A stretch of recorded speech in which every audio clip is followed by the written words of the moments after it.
Hello everyone, চলে এসেছি আজকে একটা নতুন রেসিপি নিয়ে। আজকে করব ডিম টোস্ট। আমি এখানে ধনেপাতা কুচি, তোমার পেঁয়াজ কুচি আর লঙ্কা কুচি নিয়ে নিয়েছি আর আমি আজকে ব্রাউন ব্রেড দিয়ে করব। তো ব্রাউন ব্রেড নিয়েছি আর এখানে আমি কড়াইতে তেল গরম করতে দিয়ে দিয়েছি। এবার চলো ডিমগুলোকে আমি ফেটিয়ে ভেঙে ফাটানো হয়েছে। আমি ডিমটাকে এবার এটার সাথে ভালো করে মিক্সড করে নেব। মিক্স করে নিয়েছি। এবার আমি কিন্তু এর মধ্যে গোলমরিচ গুঁড়ো দিয়েছি, হলুদ দিয়েছি, লবণ দিয়েছি আর গরম মশলা দিয়েছি স্বাদ মতন। এটাকে আমি ভালো করে মিক্স করে নেব। ভালো করে ফ্যাটানো হয়ে গেছে আর এই দিকে দেখতে পাচ্ছ তেলটাও কিন্তু গরম হয়ে গেছে। এবার একটা একটা করে ভাজবো। আমি এই ব্যাটারের মধ্যে আমি পাউরুটিটাকে দিয়ে দিয়েছি, দিয়ে সুন্দর করে মাখিয়ে নেব। মাখিয়ে নিয়ে আমি এইভাবে তেলে ভেজে নেব। আমি কড়াতে কিন্তু দিয়ে দিয়েছি।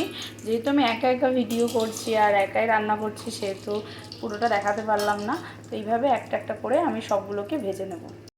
হয়ে গেছে, কিন্তু দেখেছো কত মোটা হয়েছে। আর এটা কিন্তু খেতে কিন্তু টেস্ট অন্যরকম, খেতেও কিন্তু অন্যরকম হয়। সবাই কিন্তু বাড়িতে ট্রাই করতে পারো। আর কে কীভাবে ডিম টোস্ট তৈরি করো প্লিজ আমাকে কিন্তু কমেন্টসে জানিও। এইভাবে কে ডিম টোস্ট তৈরি করো। তো চলো টাটা, দেখা হবে অন্য কোনো রেসিপিতে। টাটা, সবাই ভালো থাকবে, সুস্থ থাকবে।